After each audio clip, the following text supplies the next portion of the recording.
Екипата на Джентлмен магазин секогаш кога е во можност излегува од Скопје и оди во потрага по джентлмените на територијата на цела Македонија.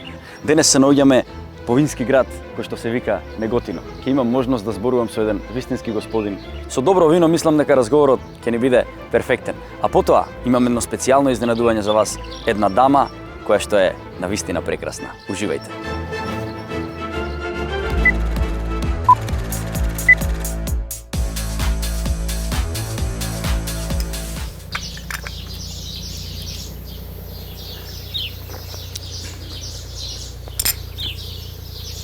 Прекрасно, кратко еспресо во преубавата Тоскана. Но да не заборавиме, не сме во Италија, туку сме во нашата преубава Македонија, каде што навистина имаме со што да се пофалиме. Прекрасна атмосфера со прекрасни домаќини кои што не пречекаа навистина перфектно. Македонија си има преубави предели, преубавата Тоскана еве тука во Неготино. Во Неготинскиот регион, тоест поточно во Дисан, каде што се наоѓаме со нашиот домаќин Дане и еве ќе ти посакам едно топло добре дојде во твоја атмосфера. Добре дојде, Жаре, драго ми е да ве видам денеска на гости кај нас. Добре те најдов, навистина како што најавив, додека доаѓавме наваму и самиот пат како да си некаде таму по тосканските полиња, но да не заборавиме дека сме тука кај нас. Претпоставувам дека тоа што ќе го зборуваме денеска и тоа вино што ќе го пробаме ќе биде навистина како да сме некаде надвор од овие простори, но да не заборавиме дека Македонија ги има едни од најубавите вина. Дали се сложуваш? Апсолутно сте во право, Жаре, така да моментално се наоѓаме како во македонската Тоскана, во пределот на Неготино, во Тиквешкото виногорје, микролокалитетот Дисан, каде што еколошките услови за одгледување на винова лоза се идеални. Овде теруарот ни дава можност за да произведуваме многу убави врвни вина кои што се понатаму секако вистински амбасадор на Македонија во светот. Морам исто да те пофалам дека навистина изгледаш прекрасно како еден вистински италијанец, но да не ги фалиме многу италијаните, затоа што гледаме дека не само Италија, туку и Македонија има прекрасни джентлмени со кои што може да се пофали, а караванот на Джентлмен магазин е тргнат одавна по потрага на джентлмени надвор од Македонија. Не би многу да те задржувам тука на сонце, затоа што и времето е такво и е жешко. Ќе те замолам да отидеме некаде, да ги пробаме тие прекрасни вина и да видиме со што тоа навистина може да се пофали Дисан и со што тоа може да се пофали Дане, а со што тоа ќе се фалам јас дека сум пробувал и каде сум пробувал. Но, пред да отидеме, сакам на моите гледачи да им најавам едно прекрасно школа за джентлмени, каде што навистина има што да научат и од кого да научат. Така да видиме за што станува збор.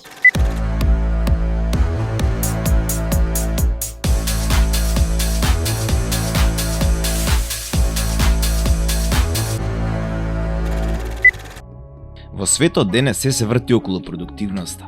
Се очекува да бидете продуктивни на работа, дома, секаде и во се генерално. Но не секогаш успеваме да ги завршиме сите обврски кои ги имаме на листата, што не прави незадоволни од самите себе си. Ви откриваме неколку совети кои ќе ви помогнат околу тој проблем.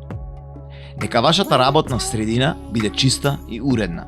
Дали знаете дека доколку местото каде што работите е чисто и уредно, може значително да ја зголеми вашата продуктивност. Документите, папките и ред други работи кои седат расфрлани на вашата работна маса може да ви представуваат вистински проблем, така што ќе се чувствувате збунето и изгубено. Работете паметно.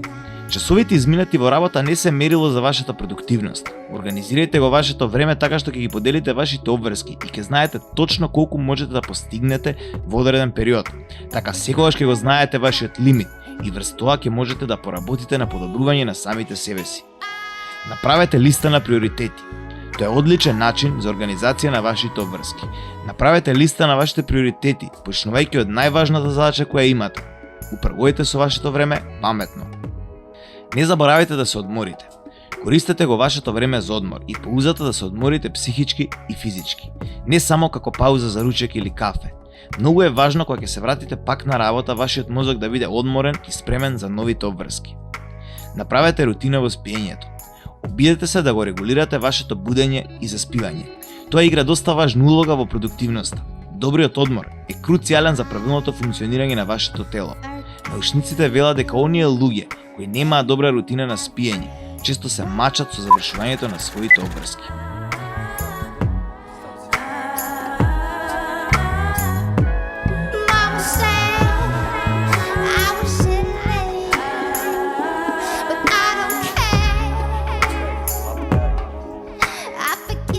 како што напоменавме, домаќинот ме донесе тука, ми даде преубава чаша вино, која што вкусовите ме носат на многу различни места, но јас не би знаел да кажам што точно пиеме. Така да ќе ти ја препуштам палката тебе, повели.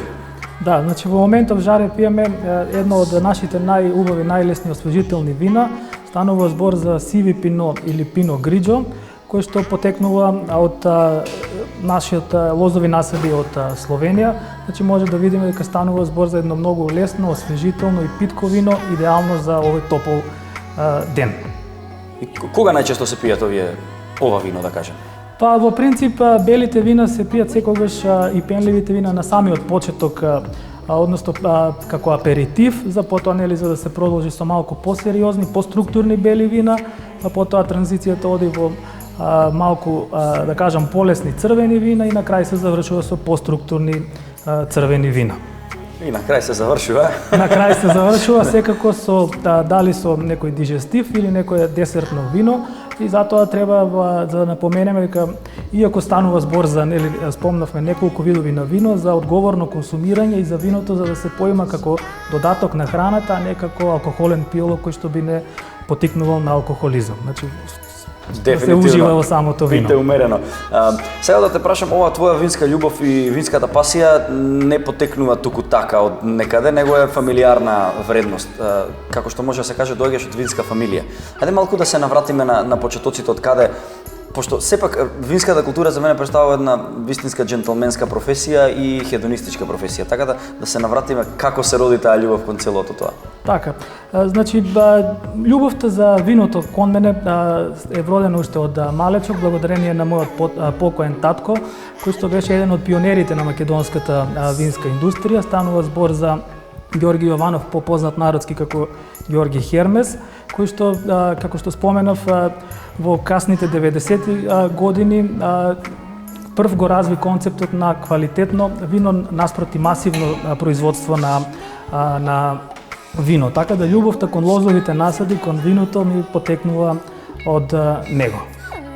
Малку околу титулата енолог да ми раскажеш што значи и потоа ќе ми направиш дистинкција помеѓу енолог и сомелиер, за да го разјасниме тоа малку во светот на джентлменството, за да знаеме нели како тоа се употребува и кога се употребува. Да, нашата професија енолог многу често поимот, терминологијата ја грешат со етнолог или етимиолог, меѓутоа станува збор за енолог или на англиски winemaker, значи станува збор буквално за човек кој што креира вино и за да се биде енолог треба за да имате мултидисциплинарни познавања, значи станува збор за педологија, ботаника, хемија, физика и секако потоа за развивање на самата сензорика.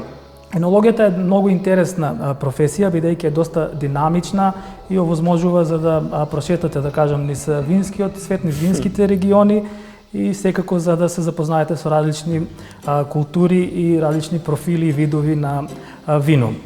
Сомелиерството како професија би кажал дека во минатото од развојот започнува интензивен, да кажам, од доцните 90-ти години од минатиот век, бидејќи до тогаш буквално се сметало дека сомелиер по дефиниција значи келнер за вино, што во денешни услови е доста навредливо, да кажам, и деградирачки за самата професија, бидејќи за сомелиер и енолог се доста компатибилни професии, комплементарни, се надополнуваат една со друга.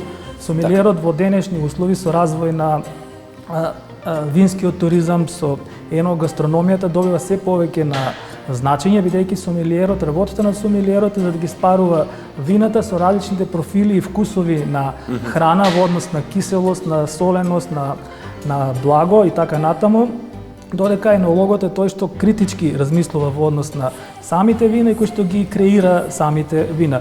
Меѓутоа, за да се биде добар енолог, понатаму кога се вршат тие вински дегустации и презентации, исто така енологот мора да има познавање и од сомелиерството, значи спарувањето на виното со храната, а за да се биде добар сомелиер, исто така тој мора да ја разбира сршта на производството на вино. Затоа реков дека овие две професии се комплементарни, кога во позитивен пример одат многу често заедно.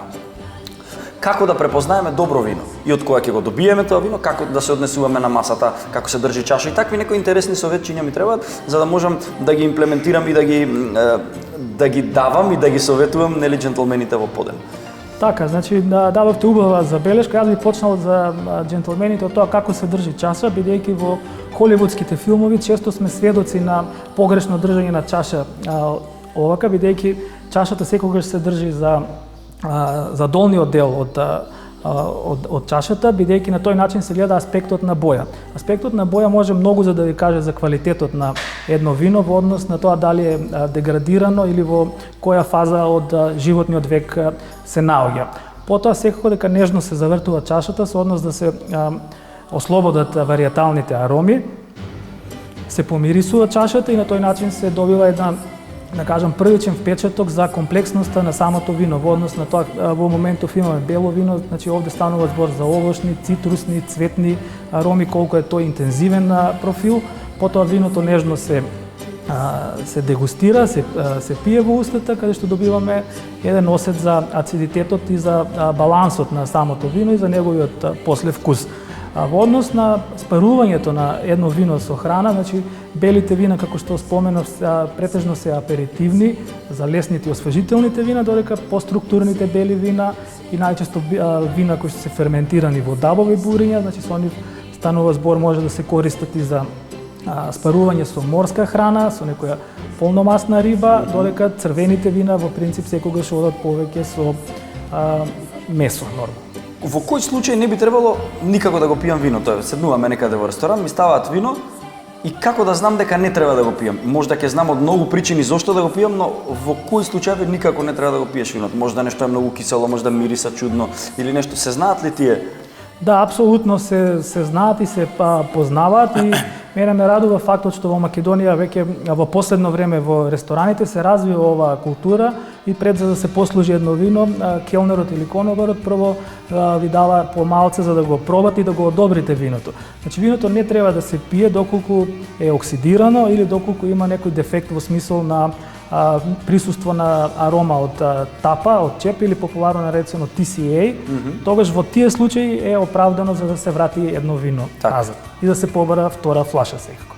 А во кој случај можеме да одредиме квалитетно вино? Сега зборувам од професионален аспект. Како знаеме дека едно вино е добро?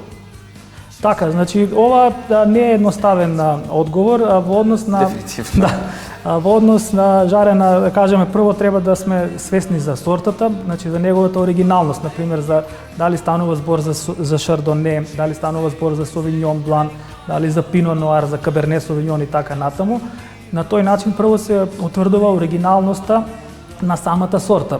Потоа се утврдуваат присуството на винското буке, на ароматниот профил, потоа на вкус, на балансот, на односот помеѓу киселините, танините и сладоста на самото вино, потоа должината на послевкусот, значи сето тоа допринесува за нашиот конечен суд во однос на тоа дали е тоа добро, многу добро или одлично вино. Има една изрека која што постои во џентлменскиот свет, воопшто во светот на луѓето, каде што викаат дека колку постаро виното, толку подобро, но дали е тоа случај и со црвени и со бели вина или има нешто што не е така баш како што звучи? Па виното исто е, да кажам, и како и со луѓето и со жените низ годините, нели, сите еволуираме, така да во еден дел да, за некои одредени вински сорти тоа е така, меѓутоа и виното е жив организам, односно си има свој почеток, своје раѓање, своја младост, свој максимален потенцијал и потоа период на старење или деградирање на самото вино. Во однос на тоа за колку е едно вино долговечно, исто така многу зависи од микроклиматските услови, од теруарот, поднебјето, така да кај бели вина, значи претежно животниот век е помеѓу 5 и 10 години и тоа претежно за вина кои што се со посеверна, да кажам, географска ориентација, додека за црвените вина животниот век е помеѓу 10 и 30 години во однос на тоа, нели, начинот на кој што се произведени и потоа многу битно е начинот на кој што се чува, бидејќи во тој дел исто така може многу за да се проектира животниот пат на едно вино. Кај нас е многу се уште за жал погрешна перцепцијата дека нели виното го купив или го имам па го чувам дома на собна температура. Меѓутоа собната температура често е многу висока, па тоа допринесува за брзо за едно вино да се разгради. Значи мора да постојат идеални услови за чување на самото вино. А има ли одреден дрес код кога се оди на таквите надпревари? Мора ли сите да бидат скоцкани во одела или може да се појави некој рандом кежуал облечен, да кажем? Па секогаш од секое правило има и исклучоци, не пишано правило за да се нормално за да се биде смарт кежуал, а тоа секако и во делот на џентелменството, мислам дека и секојдневна одлика на секој џентелмен за да почитува одреден дрес код и бонтон на однесување. Колку има припаднички на понежниот пол во овие случувања? Има ли жени кои што се суди? Има ли жени кои што се добри енолози, сомелиери? Апсолутно да, има, значи овде не станува збор за никаква родова дискриминација, напротив, мое лично и професионално мислење е дека во голем број од случаите дека женските дегустатори се уште подобри дегустатори од машките, меѓутоа има секако исклучоци од ова правило, тоа е од причини што имаат поразвиени сетила и за мирис и за вкус, така да има доста и познавам доста, да кажам, припаднички на понежниот пол кои што се мощно софистицирани и енолози, а исто така и дегустатори на вино. Не случајно го споменав ова затоа што жените се една од најсовршените божи креации со префинети вкусови, затоа те прашав, кога станува збор за вкус за виното, џентелменство и хедонизам, не можеме џентелмените да не ги поврзаме со дамите. А кога станува збор за префинет вкус и тука морам да ја споменам модата, ние поготово во Македонија имаме жени кои што се навистина совршени во своите модни креации. Едно од тие жени имам чест и имав чест да разговарам, ќе можеме да ја погледнеме сега, додека јас и ти измеѓу ќе одиме на една трета локација каде што се надевам дека ми спомна неформално имаш некој изненадување за мене. Да, јас сакам сега Жаре да те поканам за во нашето барик оделение за да пробаме вино директно од бочвите, а секако тоа да биде пропратено и со една кратка закуска, бидејќи храната секогаш оди заедно со доброто вино. Да наздравиме во тоа име, се радувам и едва чекам да отидеме таму, а вие останете со мојата прекрасна гостинка.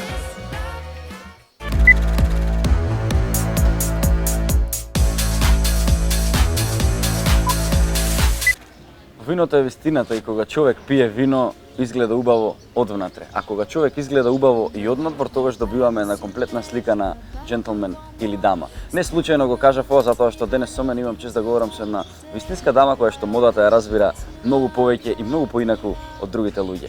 Велат дека модата е начин, облекувањето е начин да се изразиш без да проговориш. Ми се чини дека ова е реплика на Шанел и изјава. Дали Тања се согласува со ова? Апсолутно да. Ја ке кажам и можеби не подобар пример, меѓутоа пример кој што мене ми го обележил, значи ми направо влез во модата Девид Боуи. Тој е човекот, односно ликот кој што точно има сватено дека нели модата е начин на себе изразување, една моќна алатка како да си ја покажеш својата индивидуалност. Така да апсолутно се согласувам и со Шанел и со Боуи. Ова беше одлична најава за вас. Добре ми дојде, Тања. Добре најдов. Може да преминам на ти веднаш? Секако. Ти благодарам Да. многу. Од каде се појави љубовта кон модата кај Тања кога? Како што кажав, преку Боуи. А баш преку Боуи, Да, баш преку него. Тоа јас сум типичен представник, како што имам кажано и во едно друго интервју на 70-тите години, 74-та, и тоа беше едно време кога живеевме во многу шармантно општество, каде што мислам дека доминира уметноста, естетиката, музиката, филмот, значи шарм на секаде околу нас. Политика имаше, да, секако, меѓутоа некако не беше во преден план, нели, како што е сега, и тогаш бев дете основно оделение и впивав како сунгер се што гледав, нели, на телевизија, немаше други медиуми, и се појави романтизмот на Дуран Дуран, се појави ексцентричноста на Грейс Джонс, се појави, нели, Девид Боуи како една исконска легенда, нели, која што ете така. И тогаш сватив токму преку него дека он не случајно ги имаше сите тие феноменални аутфити на него. Значи он точно знаеше дека треба да биде и аудио и да треба да биде визуелно, нели, сето тоа поддржано кога он се појавува дали на концерт, дали на телевизија. И сватив дека модата не е наивна, нели, дека таа остава пича, дека огледало на времето во кое што живееш, дека огледало на себе самиот. И некако, ете, љубовта тука се појави. Многу интересно, навистина си црпала инспирација од најголемите и од најдобрите. Да. Кога би можела да направиш паралела од тоа време и сега за џентелмените, каде би ги нашла повеќе? Каде биле поголеми џентелмени од манири па преку облека? Види се, ако збориме за џентелмени во некаква си традиционална смисла, нели, на некое си витештво, низ вековите џентелменот, и ако треба да направам некоја споредба со џентелменот сега, има нормално нели разлика, така? Затоа што пред се живееме во држава која што нема истата култура, нели и традиција, како што се да речеме нели државите Италија, Франција и така натаму, каде што нели манирите се пренесувале од колено на колено, постоела некоја друга позадина, некој друг начин на воспитување. Ние за жал нели сме лишени од такво нешто. И тоа го негувале, така, значи има традиција веќе и затоа е полесно да најдеш можеби джентълмен, условно кажано, со такви манири некаде надвор, за разлика од Македонија. Меѓутоа, еве, ние полека учиме и мислам дека има. Не можам да генерализирам секако, меѓутоа мислам дека има. Али ако направиме споредба со модерниот джентълмен сега, мислам дека тоа е еден малку поинаков лик кој што е доста нели самоуверен во себе, меѓутоа не е арогантен. Има голема разлика меѓу нели самодоверба, самоувереност и ароганција. Мислам дека е лик кој што знае да се извини, лик кој што знае да се заблагодари, кој што знае да чека на својот ред, нели пред да без да прескокнува други и така натаму. И тука некаде ја гледам неговата карактеристика на джентълмен и знае нели да препозна исто така и жена која што е дама и жена која што нели не е дама, затоа што во крајна линија не на секоја жена и треба джентълмен, така? Да. И не на секој маж му треба дама. Така да мислам дека тука некаде нели балансот. Да, интересно гледиште во секој случај. Тука некаде ми го одговори на стандардното прашање за секој мој гостин што представува поимот джентълмен. Феноменално гледиште. Кога станува зборете за джентълмените во Македонија и македонските мажи пред се, колку сметаш дека македонскиот маж обрнува внимание на својот изглед, на својот стил? Мислам дека тоа се случува во последните години и мислам дека тоа се случува повеќе со новите генерации, со помладите генерации, за разлика нели од постарите, каде што може на пример да се избројат на прсти, ако веќе збориме за личности кои што јавно ги познаваме и така натаму. Не можеме да генерализираме нели повторно затоа што го знаеме она што ни се пласира, така она што не се пласира не го знаеме. Меѓутоа порано беше тенденцијата нели да се има еден костим за на свадба или за некаква друга свечена прилика и така натаму. Жените биле тие од кои што секогаш трошеле, мажите биле задоволни со едно поексклузивно парче и другото нели за секој ден. Меѓутоа мислам дека денеска тоа е навистина сменето затоа што и секојдневната мода и уличната мода зема голем замав, што е доста интересно како феномен, нели? И новиот маж, мислам дека тоа навистина добро го приметува и се труди да го следи трендот или па да посакува да биде нели добро облечен за секоја пригода. Но пак ќе кажам, мислам дека тоа е кај поновите генерации. Постарите генерации векако нека се претопија во она што го носеше комунизмот, социјализмот, транзицијата и така натаму. Ќе се вратиме малку на жените. Ти облекуваш, може да се каже, ги облекуваш доста од познатите јавни фаци на женската популација кај нас. Како е да се работи со женскиот дел од македонската јавност? Примаат ли критики? Слушаат ли што се вика? Да, дали слушаат. Па чим дошле ке дизајнер, сигурно дека имаат потреба, нели? Иначе би отишле би си купиле готово парче облека. За среќа, ја навистина многу пати сум ја пофалила мојата клиентела. Имам клиентела која што точно знае што сака и претпоставам дека поради тоа и доаѓа кај мене.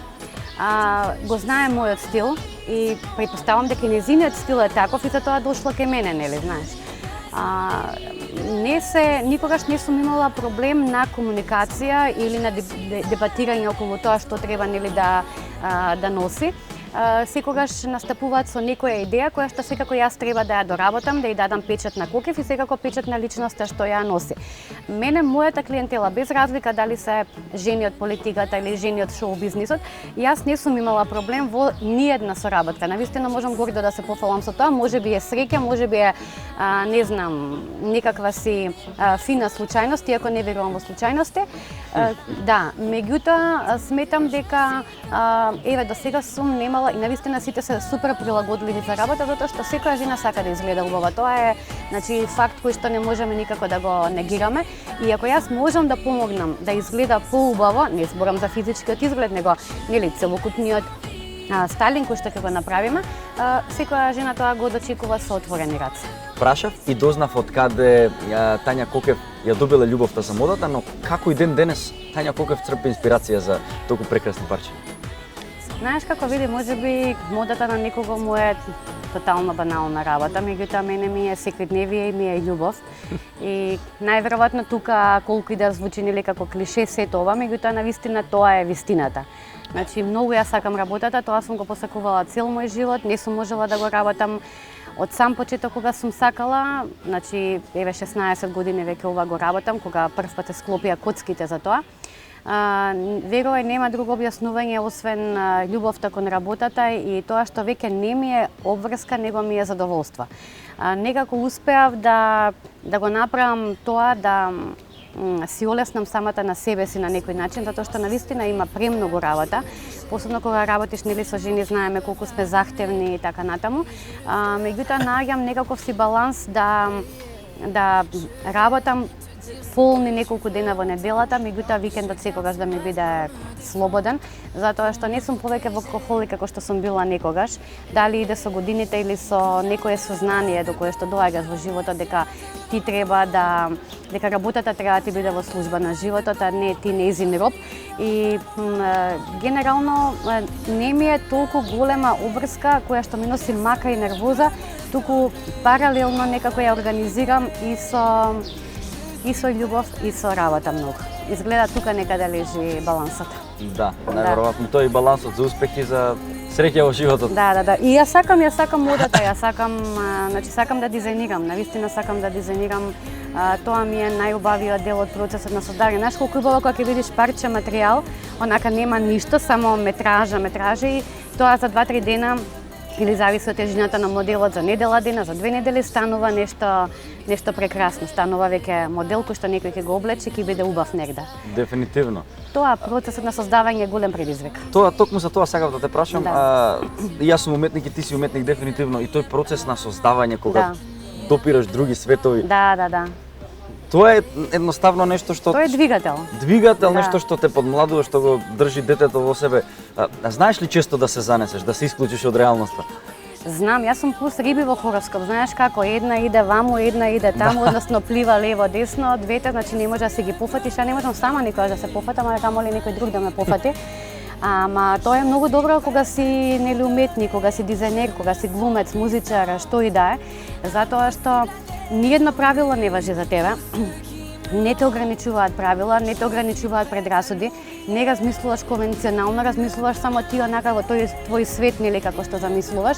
И тоа е многу добро за да бидеш стварно креативен и да искочи нешто многу добро. Меѓутоа, види, не сум секогаш таква, затоа што јас сепак она што го создавам, мене ми е многу важно да го продадам. Затоа што мене не ми е кокев хоби, мене ми е екзистенција. Да. Знаеш, и едноставно јас сакам и не само поради тоа, не само поради финансискиот момент, туку и поради тоа што кога го создавам сакам некој да го носи. Значи убаво ми е вака кога шетам по улициве и во Скопје и низ Македонија, кога ќе видам облечени во кокев. Многу ми е убаво, значи нема поубаво чувство. Тоа се некои предизвици кои што ете така, сакам да ми останат предизвик.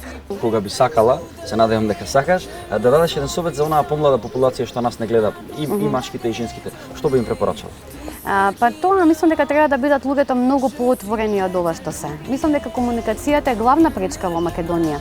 Луѓето не разговараат доволно и не разговараат отворено. Поради таа комуникација се уништуваат врски, се уништуваат бизниси, се уништуваат другарства во крајна линија. Значи нема доволно отворена комуникација. Еве, значи јас гледам примери на, како што кажав, ќерка ми е 16 годишен тинеџер, незините не најблиски, него ми кажувала примери или другари, другарки што немаат доволно близок однос развиено со своите родители. Ако ти немаш со својот родител, со кого ќе имаш понатаму, значи тука е основата. Мислам дека комуникацијата прво во семејството, со партнерот, со децата, па после со другарите, со бизнис релациите, едноставно е најбитна за се да функционира како што треба. Се сложувам со тоа и тоа е на тема која што јас често ја говорам и приватно, на приватни собиранки, затоа што мислам дека комуникацијата е глобален проблем во светот, поготово на 21 век, затоа што феноменот на зборот се заборава некако. Луѓето не го користат зборот доволно и не го слушаат тој збор доволно. Многу празни муабети се зборува помеѓу. Така да тоа е една многу широка тема за која што ќе говориме некоја наредна прилика. Секако. Ќе ти се заблагодарам тука, навистина ти благодарам многу што беше дел од нас и што ни ги сподели овие прекрасни ставови, мислења и не разубави се твојата прекрасна енергија. Благодарам многу на поканата и се надевам дека јас навистина се чувствував пријатно. Благодарам. И благодарам. Фала. Да наздравиме во тоа име. Да наздравиме. Живеле. 5 работи во текот на денот без кои не можам. На прво место секогаш е семејството, моите 2 дечиња. Не излегувам од дома без чаша свеж сок. Се разбира часовник на рака. Во текот на денот морам да направам една обиколка со еден од моите мотоцикли и во текот на денот посветувам минимално или максимално внимание на еден од олтаймерите како дел од мојот ритуал.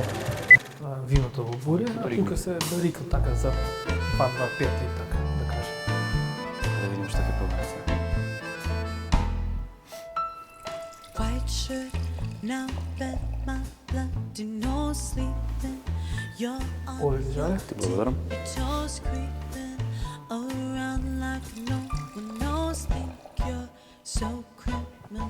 И добре дојде во нашиот барик одел. Добре ве најдов. Both my knees for you, don't say thank you or please. I do what I want when I'm wanting to. Да, одлична подели Ти седмица. благодарам. Тесно и секогаш поврзани теми се љубовта кон виното, финскиот свет и џентлменството. Го спомнавме тоа, а сега ќе те прашам и лично. Што за тебе представува поимот џентлмен? Джентлмен е човек кој што, да кажеме, пред се добро воспитан, добро едуциран, човек кој што ги почитува другите, човек кој што сака да се едуцира, да се усовршува во секојдневниот живот и човек кој што секако им помага на другите луѓе. Кога сме веќе на таа тема, џентлмени, сметаш ли дека во Македонија постојат џентлмени? Апсолутно да, иако се уште, да кажам, џентлменството како движење во самиот зародиш во Македонија би сакал се повеќе и повеќе да видам луѓе кои што се вистински џентлмени, кои што се изградени како самостојни личности кои што одат напред во животот. Па ете, затоа сме тука ние со нашата емисија да помогнеме кон таа мисија, нели што мислам дека успешно ја правиме, ако трпне работата, но ќе продолжиме. Кога сме веќе повторно кај џентлмените и советите околу виното, често сум во друштво каде што не се знае баш, ќе се каже, чекај, што беше барик, што беше куве. Дали може тоа од професионален аспект малце да се објасни? Да, апсолутно, значи овака барик вино значи вино кој што е зреено во дабови буриња и тоа е претежно најчесто во 2-2-5 литри, значи како овие буриња што ги имаме овде пред нас, ова се дабови бочви со поголема запремнина, кои што можат нели нормално да бидат во различни волумини, додека и тоа се нарекува како куве вино, додека како барик вино, а куве вината се вина кои што се типизирани, односно блендирани од повеќе сорти. Например, каберне во одредена пропорција со мерло или мерло со вранец или комбинација од сите три сорти, заедно се нарекува куве. Значи шприц. Па шприцер, да. Шала на страна. Дали сметаш дека во едно просечно македонско семејство оваа бочва би била доволна за една зимска сезона? Па, зависи од регионот каде што се наоѓаме во Македонија, бидејќи исто така и тоа има некои одредени истражувања со клиничкиот центар во Скопје, се говори дека Тиквешкиот регион каде што сме моментално и источниот дел Малешевијата се региони каде што најмногу се консумираат и ракија и вино. Покрај тоа што си вистински џентлмен и човек кој што ете ради љубовна побуда се бави со ова, ти си еден многу успешен менаџер, човек кој што во деловниот свет навистина дефилира и просперира супер. Кои се клучните работи што би требало да ги поседува еден менаџер за правилен раст и развој? Па, според мене, како прво, треба еден успешен менаџер за да има визија. Односно, визијата значи за да го оценувате пред да имате успех, треба да го оценувате успехот и целокупните аспекти од работењето, за да сонувате, меѓутоа да сонувате буден. Значи да имате еден силен порив и потик и силна волја и желба за да успеете. Понатаму треба да бидете конзистентни во текот на работата, значи не треба секојдневните предизвици и неуспеси за да ве плашат, бидејќи секако во текот на работењето ќе дојдете и до такви препреки. Меѓутоа тука не станува збор за тоа колку препреки ќе се соочите, туку за да го изводите патот до крај. И понатаму она што е важно е да се задавате сами на себе постојано предизвици, а тоа значи за да не живеете во зоната на комфорт. бидејќи во зоната на комфорт секако дека е најпријатно и да кажам,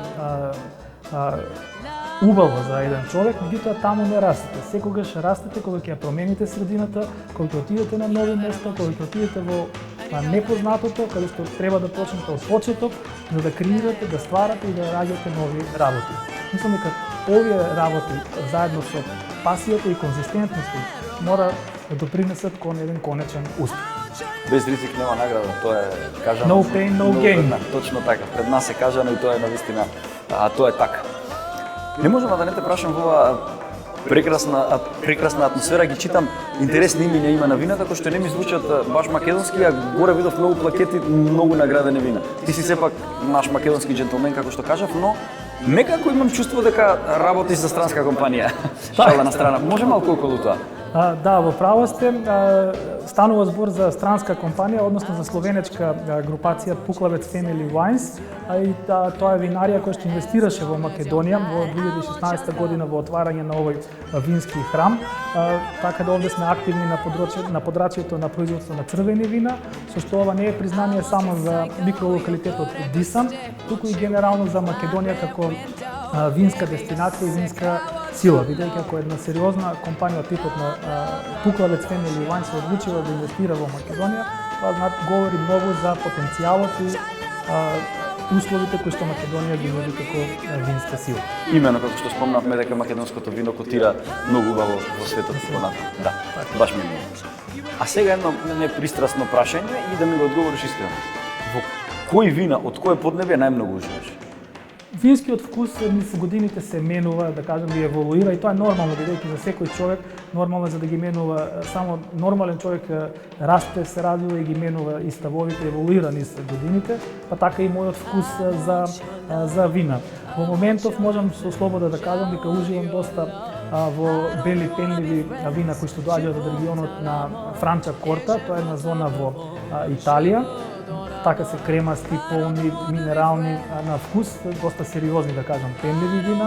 Од делот на белите вина во моментов многу ми се допаѓаат како стил на вино ризлинзите од Германија, а во црвените вина во моментов многу уживам во Калифорнија, поточно во Напа. Каде што таму може да најдете добри примероци на Зинфангел, на Каберне Совиньон и така натаму. А кога станува збор за македонските вина, затоа што има еден муабет народски кажано, дека македонските вина котираат многу убаво во светот. Колку е тоа вистина и како стварно котираат македонските вина во светот? Да, овака, иако јас работам за словенечка компанија, овде ќе бидам малку пристрасен за Македонија како роден македонец и со слобода можам да кажам дека македонските вина се меѓу подобрите вина кои што генерално се произведуваат на стариот континент во Европа, меѓутоа она што ни фали на нас е брендирањето и тој бренд awareness генерално како заедница за вина од Македонија. И овде многу се работи преку нашата, да кажем, институција Wines of Macedonia, која што сме присутни на многу меѓународни, да кажем, сајми, манифестации, каде што се подига нивото на македонските вина. Меѓутоа, она што ни фали е тоа брендирање на Македонија како винска земја, како винска дестинација. Значи, луѓето што го пробуваат виното што не се македонци, а се професионалци во својата работа за виното, исто така го ценат виното македонско како што ние си го цениме, претпоставувам. Апсолутно, дури јас мислам дека во многу случаи и повеќе го ценат надвор колку што ние самите дома си го цениме, бидејќи исто така има една слика каде што, да кажам, пријатели да пробаат било како просечно странско вино, секогаш го одбираат странското визави домашното македонско вино кое што е далеку поквалитетно, меѓутоа тој бренд awareness и тој имидж пие вино од Италија или пие вино од Франција. Да, точно има убави вина и преубави вина таму, меѓутоа не сите се на тоа ниво како што се дел од нашите македонски вина. А ние мислиме дека сите се на едно високо ниво. А која сорта, кој вид на вино се важи за едно од најубавите? Дали црвено, дали бело, не е битно? И винската публика во светот имате во моментот формирање на разни, да кажем, организации од типот на ABC, или тоа значи во превод Anything but Chardonnay. Значи во смисол дека и те интернационални сорти се веќе досадни на некој начин, дежаву веќе видени, и нормално е дека консументите сите сакаат да пробат нешто ново, нешто типично, регионално, што е автохтоно за подрачјето каде што доаѓа.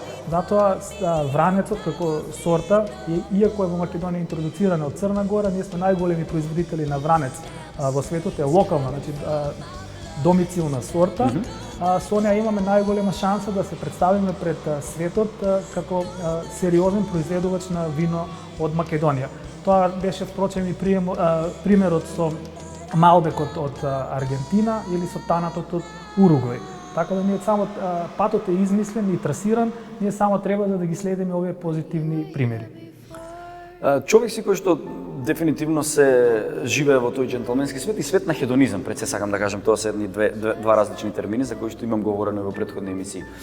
Сам да те прашам како ти го разбираш хедонизмот?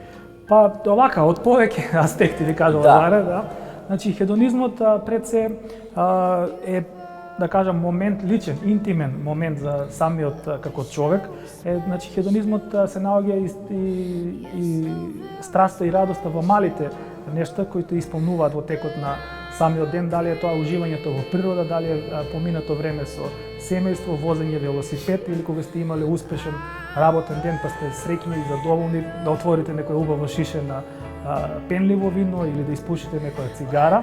Меѓутоа исто така хедонизмот е опасно за да не прерасне во егоизам.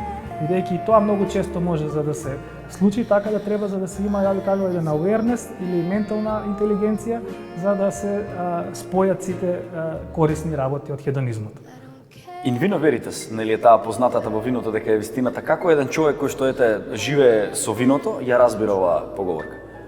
Па, во виното е вистината in vino veritas, тоа е токму така, значи виното пред се, а и животот на еден човек треба да биде вистински, треба да живееме еден отворен живот, со спуштен гард, не треба за да се нити преценуваме, нити да се подцениме, него треба да се знаеме својата собствена вистинска вредност и на некој начин за да живееме на еден нормален начин, бидејќи во денешно модерно време исто така сведоци сме на дека тоа исто така малку изместено. Во секој случај, кажи ми, тука некаде пред крај сакам да те прашам, си имал ли некој ментор во животот, некој кој што те водел и кој што се уште те води кон освојување на животот? Па да, во минатото тоа беше мојот покоен татко, а во меѓувреме благодарение на него се запознав со мојот сега веќе драг пријател академик Сашко Кедев, кој што ми е на некој начин како ментален татко со кого многу зборуваме за да кажам за менталната хигиена, за аскетскиот начин на живот и за секојдневното подобрување на самиот себе како личност, како поединец, како единка во општеството. Тоа е една навистина длабока тема, ете не знаев порано дека знаеш за тоа, затоа што аскетскиот живот и аскетските вежби и аскетското чистење на менталната хигиена е навистина добро, но за тоа ќе си проговориме можда во друга емисија, секако позади камерите. Сега пред крај сакам да те прашам и за крај, имаш ли некој совет што би го препорачал за младите идни генерации? Па да, во принцип советот е едноставен, да го живеат животот со полни гради, со полна енергија, да веруваат во себе, да превземаат ризици и да почнат денес. Баш ми е мило што ми беше гостин, што си имавме, што не пречека прекрасно и што и јас можев да научам неколку корисни совети за виното и за хедонизмот и пред се за џентелменството. Ти благодарам. И благодарам и на вас на посетата. На здравје. На здравје. Whatever makes you happy, whatever you want, you're so very special. Мажи, жени, вино, хедонизам. Прекрасна емисија, прекрасен пакет за џентелменство. Виното беше навистина вкусно и бидејќи тука нема никој, јас ќе се почестам уште една чашка вино, а вас ќе ве почестам со 2-3 стихови поезија во стилот на виното. Ако нешто во животот длабоко те притиска и пече, закопај го во тишина. Тишината сама ќе го рече. На здравје, џентелмени, гледајте македонска телевизија и Джентлмен магазин. I don't wanna be